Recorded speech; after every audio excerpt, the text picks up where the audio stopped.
Seigneur, ta parole est grande, elle demeure à jamais. Ta parole est infaillible, rien ne peut la supprimer. Bienvenue, chers spectateurs, je vous souhaite la bienvenue, ainsi qu'à tous les spectateurs du monde entier, à un nouvel épisode du programme d'études quotidien Toute la Bible. Nous sommes toujours dans l'étude des livres de l'Ancien Testament. Nous sommes arrivés au livre de Jérémie, chapitre 26 et chapitre 27.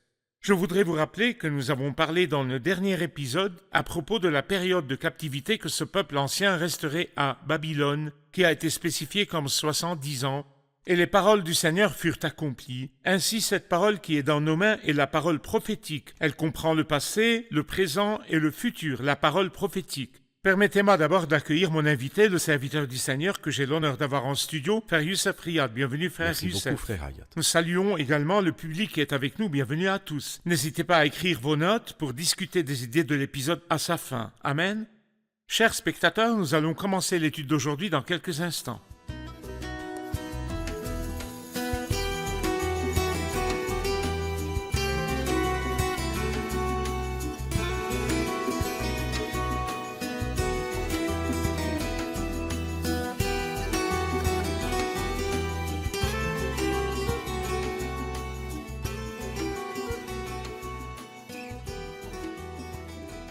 Bienvenue, Frère Youssef. De même. Le chapitre 26 commence par préciser le moment de la rédaction et de la proclamation de cette prophétie en disant, au début du règne de Joachim, fils de Josias, sur Juda, cette parole fut adressée à Jérémie par l'Éternel. Voici ce que dit l'Éternel. Tiens-toi dans le parvis de la maison de l'Éternel et dis à ceux qui viennent de toutes les villes de Juda pour se prosterner dans la maison de l'Éternel toutes les paroles que je t'ordonne de leur dire, n'en oublie aucune. Il y a des mots qui s'adressent à une nation qui vient adorer dans la maison du Seigneur, au temps dont il dit ici le temps de Joachim, fils de Josias. Parlez-moi des événements de cette époque. Quel était l'état de la nation qui vient adorer le Seigneur, qui vient lui présenter quelque chose? En fait, l'état de la nation était une maladie chronique et incurable. Le Seigneur n'arrêtait pas de se plaindre de cela depuis l'époque d'Ésaïe. Des dizaines d'années et même plus que 100 ans se sont écoulés depuis l'époque d'Ésaïe et malheureusement, la situation est restée la même. Lorsque nous lisons Jérémie chapitre 7, il disait « C'est ici qu'est le temple de l'Éternel, le temple de l'Éternel, le temple de l'Éternel », alors qu'il commettait l'adultère, qu'il volait et qu'il jurait faussement, et tout cela pendant que le culte se déroulait. Ici, il semble qu'ils sont venus pour adorer durant l'une des 3 fêtes, car en fait, il y avait 3 fêtes principales chez les Juifs, au cours desquelles tout le monde se rendait au temple pour adorer. Il semble que ce soit une occasion parmi ces 3 occasions. Cependant, écoutons ce qu'il dit dans le verset 3. « Peut-être écouteront-ils et renonceront-ils chacun à leur mauvaise conduite ?» Ainsi, la conduite de tous ceux qui viennent adorer Des gens est méchants. mauvaise. Et pourtant, ils viennent adorer. Ils n'ont aucun problème à être sur la mauvaise voie et continuer le culte. Et ceci est exactement ce que Dieu ne supporte pas. Lui qui a dit « Je ne supporte pas de voir l'injustice associée aux célébrations ». D'accord. Si nous voulons donner à ce paragraphe du verset 1 au 7 le titre de « Un message d'avertissement et un appel à demander pardon », par quoi donc le Seigneur a-t-il averti la nation et pourquoi les invite-t-il à demander pardon? Pour quelle faute? Eh bien, l'avertissement est le fait que le Seigneur ne supportera pas un tel état et exécutera un jugement.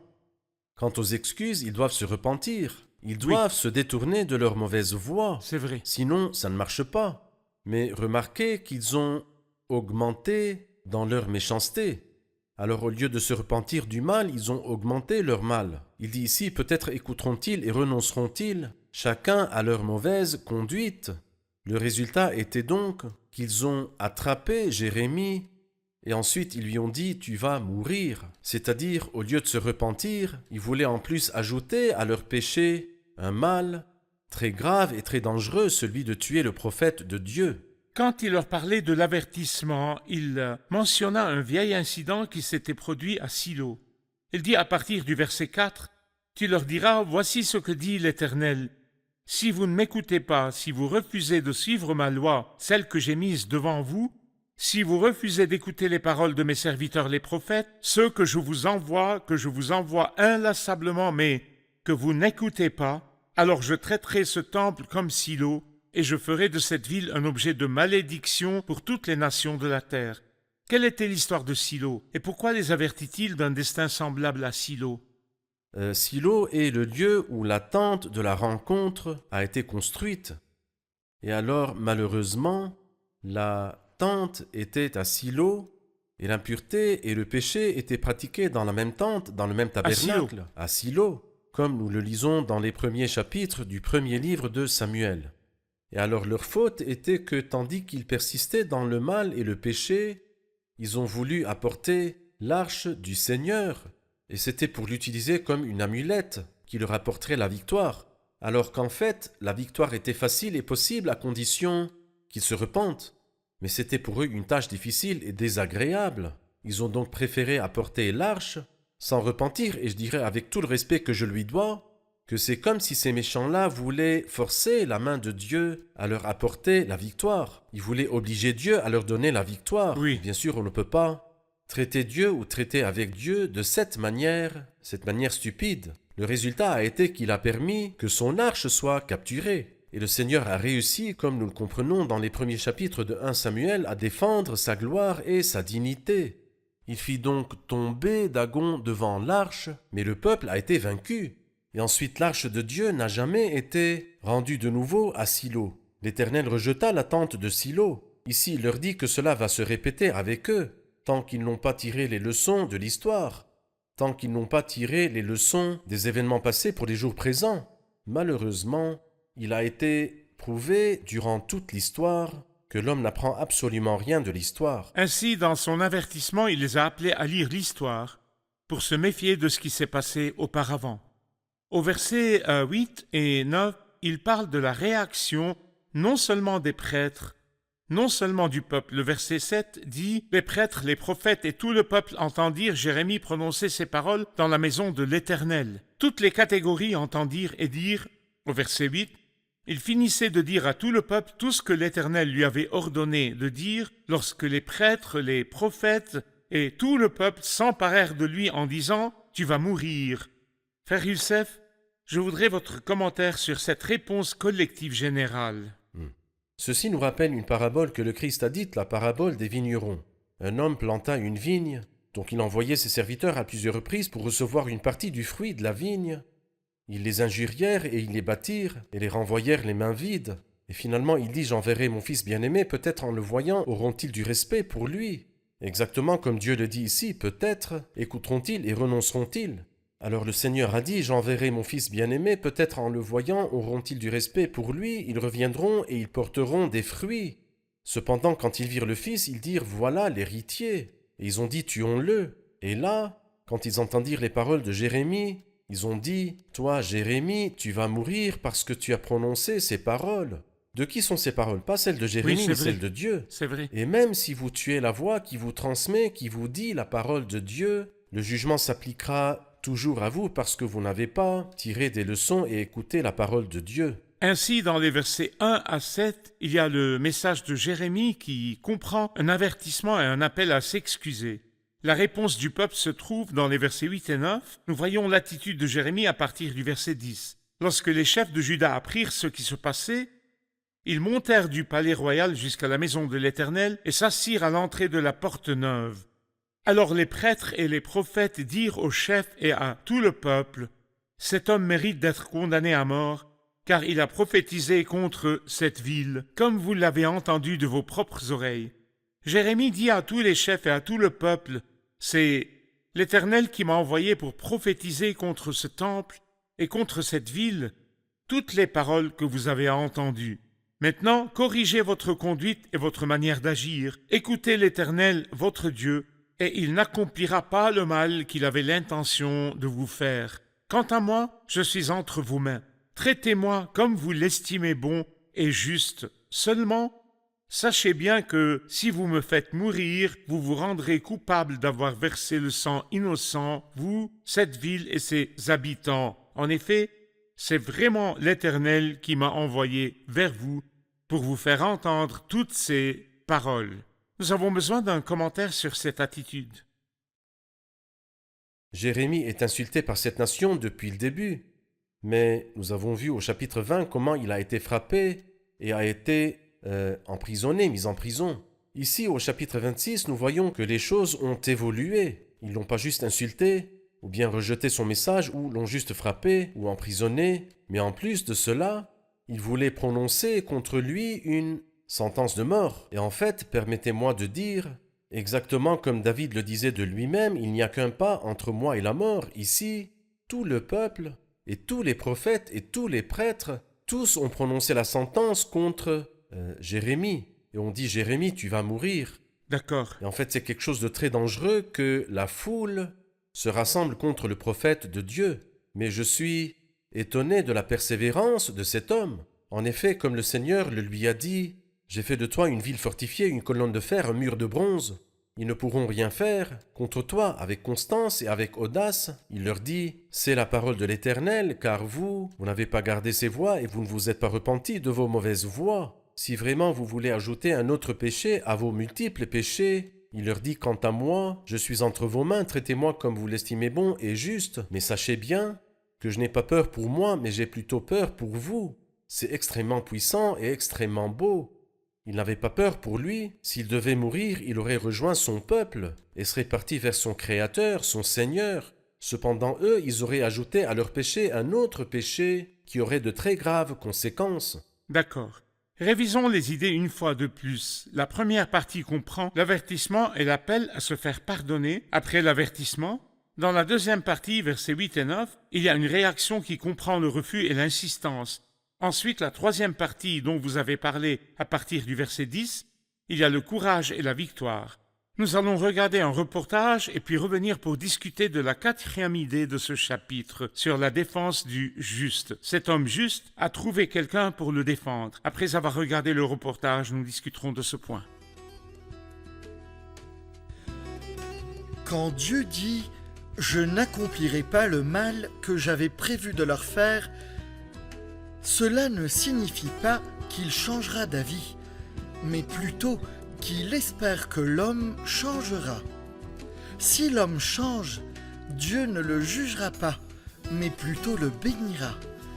Nous pouvons comprendre par là que Dieu a changé d'avis, mais la vérité est que Dieu punira toujours l'homme pour le péché et aura pitié de celui qui se repent. C'est quelque chose qui n'a pas changé et ne changera pas. Lorsque l'homme pécheur qui est sous le jugement de Dieu se repent, lorsqu'il se repent devant Dieu, il obtient le salut et la bénédiction. Dieu ne change pas d'avis, c'est plutôt l'homme qui change d'attitude. Ainsi, Dieu dit au peuple qu'il leur pardonnera s'ils reviennent à lui. Frère Youssef, avant le reportage, nous avons dit qu'il y avait quelqu'un qui a défendu ce juste, Jérémie. Qui s'est levé pour le défendre? Eh bien, en fait, le cœur du roi et le cœur de l'homme sont dans la main de l'Éternel comme les fleuves d'eau. Nous lisons au verset 16, « Les chefs et tout le peuple dirent aux prêtres et aux prophètes, « Cet homme ne mérite pas d'être condamné à mort. » Il nous rappelle Nicodème dans l'évangile de Jean au chapitre 7, alors que tout le Sanhédrin était contre le Christ et voulait juger le Christ, il voulait plutôt rendre un verdict contre le Christ. Donc Nicodème a dit dans une très noble défense, il a dit « Notre loi condamne-t-elle un homme avant qu'on l'entende? Nous ne l'avons pas écouté. Comment voulez-vous donc prononcer une sentence contre lui ?» Ici Dieu a aussi utilisé les anciens.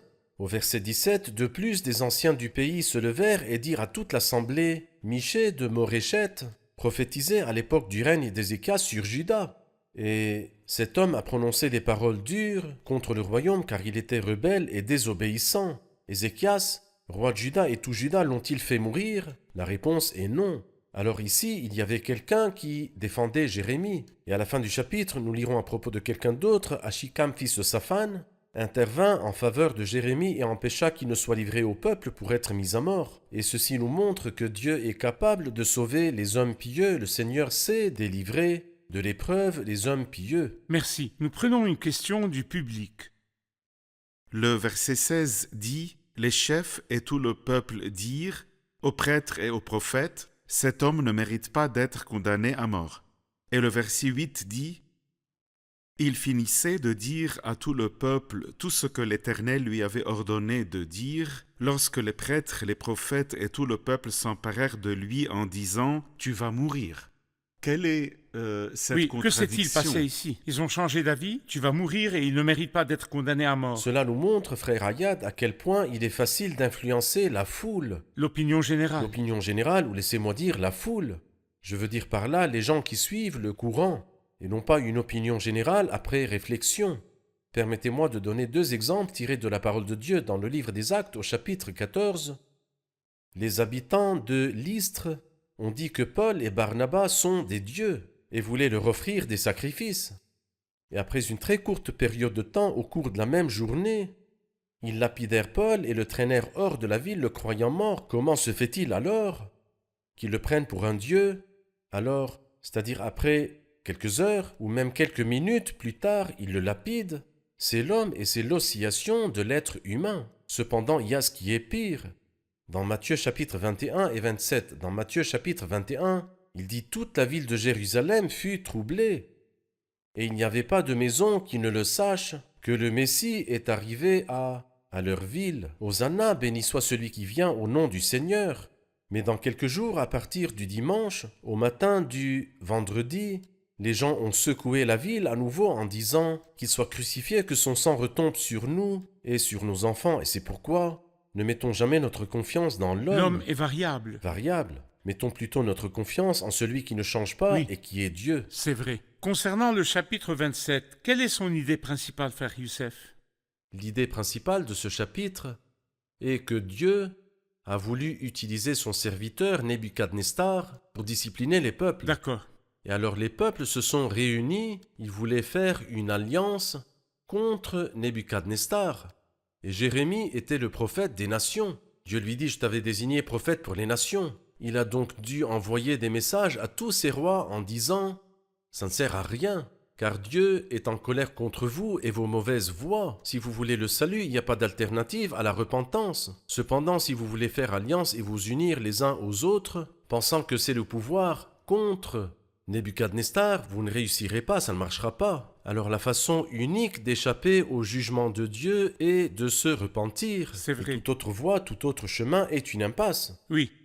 Et dans ce contexte, il dit à partir du verset 1 du chapitre 27, « Au début du règne de Joachim, fils de Josias, sur Juda, une parole fut adressée à Jérémie de la part de l'Éternel.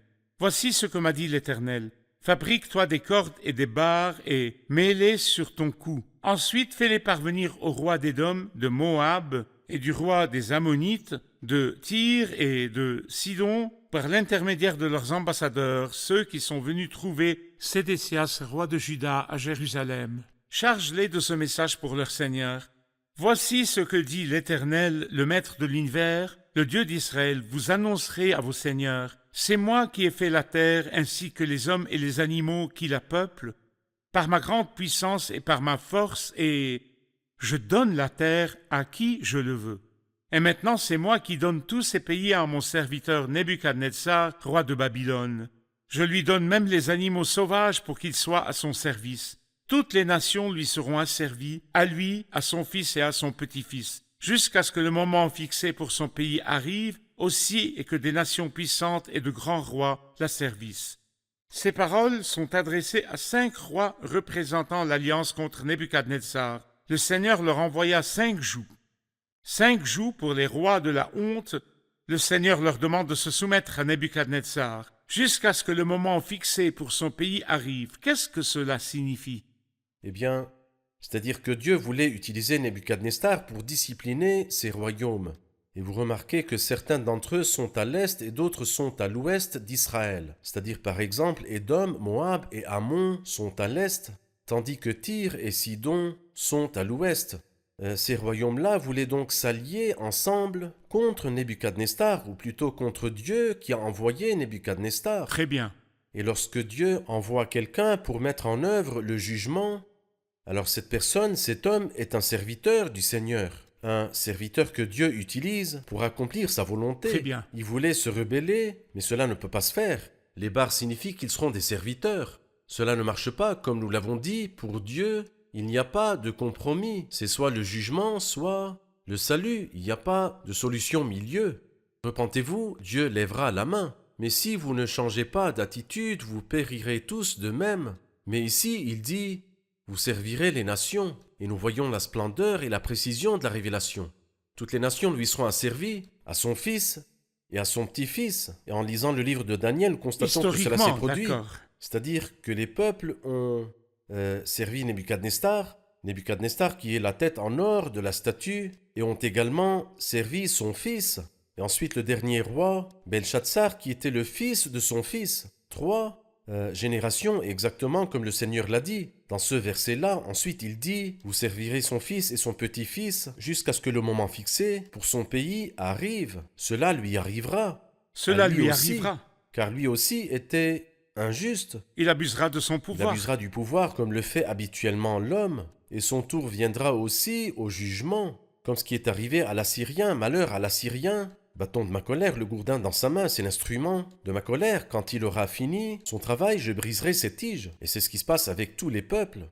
L'Empire romain s'est élevé, et puis l'Empire romain est tombé. L'Empire britannique s'est élevé, et puis il est tombé.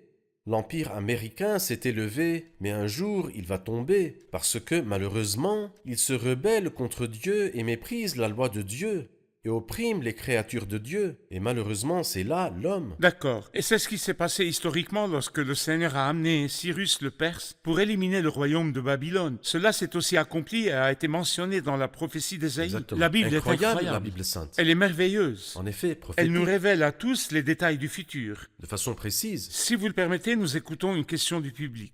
Le verset 19 dit « Voici ce que dit l'Éternel, le Maître de l'univers, au sujet des colonnes, de la grande cuve, des bases et des autres ustensiles. Restez dans cette ville. » Ces choses-là étaient-elles à l'intérieur du temple? Quelles sont ces parties mentionnées à partir du verset 19, frère Youssef? Les colonnes, la grande cuve, les bases et les autres ustensiles. Eh bien, si nous lisions un peu avant, au verset 16, « N'écoutez pas les paroles de vos prophètes qui vous prédisent, que disent-ils? C'est maintenant et rapidement que les ustensiles de la maison de l'Éternel vont être rapportés de Babylone. » C'est-à-dire les ustensiles que Nebuchadnezzar a pris les 2 fois précédentes vont être ramenés. Donc Jérémie leur dit, non, ils ne seront pas ramenés. Et je vous dis encore plus, ce qui n'a pas encore été pris Sera pris. sera pris. Voici ce que dit l'Éternel, le Maître de l'univers, au sujet des colonnes. Ce sont les 2 colonnes principales, Yakin et Boaz, qui étaient dans le temple de Salomon, comme la fierté et l'ornement du temple, et de la grande cuve qui est la mer de bronze, la cuve qui correspond à la cuve de bronze dans la tente de la rencontre. Cependant la cuve est petite, alors que dans le temple c'était une mer en bronze. Et bien sûr il y a une différence entre la cuve et la mer. Et il ajoute encore des bases et des autres ustensiles restés dans cette ville. Ceux-ci sont aussi pris. Et lorsque nous arriverons à Jérémie 52, nous lisons en détail sur la façon dont Nebuchadnezzar est venu, de la façon dont il a pris tous ces ustensiles, les a pris et les a emportés à Babylone, et comment il a brûlé le temple, comment il a brûlé et ruiné la ville. Et ensuite nous lirons dans le livre des Lamentations des douleurs de Jérémie qui a averti le peuple à maintes reprises, mais leurs oreilles étaient incirconcises, alors ils n'écoutèrent pas l'avertissement de Dieu. Très bien. Mais il y a quelque chose d'encourageant à la fin du chapitre. Il y a une promesse de restauration et de C'est bénédiction. vrai. Il dit « Ils y resteront jusqu'au jour où je m'en occuperai, déclare l'Éternel. Alors je les ferai remonter et revenir ici. » Un encouragement à la fin. Que voyez-vous dans ce verset? Alors bien sûr, le Seigneur a restauré ces vases, tout comme il l'avait promis, dans le temps ou bien à l'époque d'Esdras, de Néhémie et de Zorobabel. Mais par rapport à nous, malgré les jours difficiles que nous traversons, le Seigneur a promis qu'il nous protégerait des jours sombres à venir sur la terre. Alors tout homme pieux et fidèle, peu importe à quel point sont serrés et obscurs et difficiles les circonstances autour de lui, rappelons-nous que le Seigneur nous a promis de nous garder à l'heure de l'épreuve C'est vrai. qui viendra. Nous ne retournerons pas simplement à Jérusalem, mais nous serons plutôt emmenés dans le ciel. Et si n'importe quel vase, ou bien n'importe quel croyant que le Seigneur a fait un vase d'honneur, un vase de gloire, C'est vrai. s'il s'égarait, il me redonne des forces, il me conduit dans les sentiers C'est de juste. la justice. Merci frère Youssef, que Dieu Dieu vous vous bénisse. Nous allons réviser l'épisode avec notre public.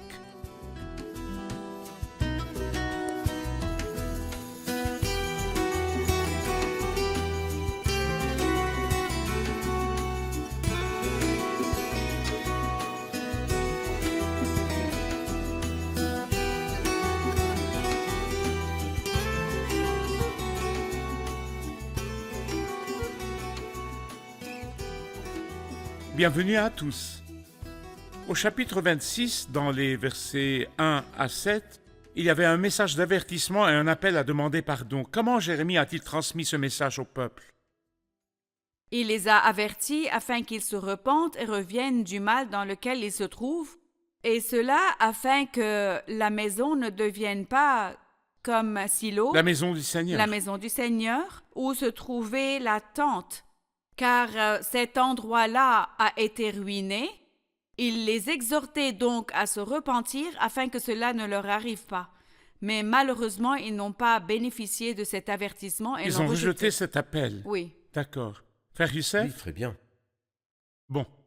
Après le message d'avertissement et l'appel au pardon, et après que le peuple les ait rejetés, Jérémie se tenait debout avec beaucoup de courage et d'audace et a prononcé des paroles courageuses. Quelqu'un peut-il nous rappeler ce qu'il a dit? Il leur dit que le fait de le tuer ne changerait rien au jugement qui les attendrait. Au contraire, il ajouterait à leur mal en tuant un homme innocent. D'accord, très bien. Mais le Seigneur a voulu encourager son serviteur et a placé des hommes pour le défendre. Quelqu'un se souvient-il les raisons qui ont été invoquées pour le défendre? Ce sont les mêmes personnes qui ont demandé de le tuer. Ils l'ont très vite défendu lorsqu'ils se souvinrent de la situation de Michée et de Moréchette, qui a prophétisé une prophétie similaire et très négative, et pourtant ils ne l'ont pas tué. Le Bien. Seigneur leur a rappelé cette situation, alors ils décidèrent de défendre Jérémie et de ne pas le tuer. Et de plus, le Très Seigneur a préparé quelqu'un à la fin du chapitre, qui est Achikam, fils de Shaphan, dont la main était avec Jérémie pour le délivrer. Merci, que Dieu vous bénisse. Qu'en pensez-vous, frère Très bien. Youssef? Parfait. Merci frère Youssef, que Dieu vous Dieu vous bénisse. Chers spectateurs, Jérémie a commencé par adresser un message d'avertissement à un peuple qui, malheureusement, était dans un grand mal et une grande honte, tandis qu'en même temps, il offrait un culte dans le temple. Ils étaient dans un grand mal moral, mais ils ont aussi accompli tout ce qui leur a été demandé concernant le culte. Ils adoraient et vivaient en même temps dans le mal.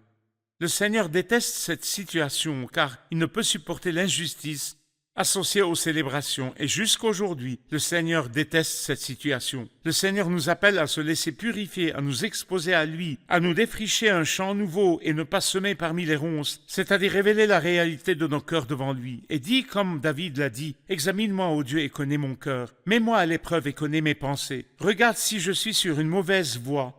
Et conduis-moi sur la voie de l'éternité. » Je vous invite donc à faire de même, je vous invite à accepter du Seigneur cet avertissement et je vous invite à y répondre. Je vous retrouve dans le prochain épisode, que le Seigneur soit avec vous.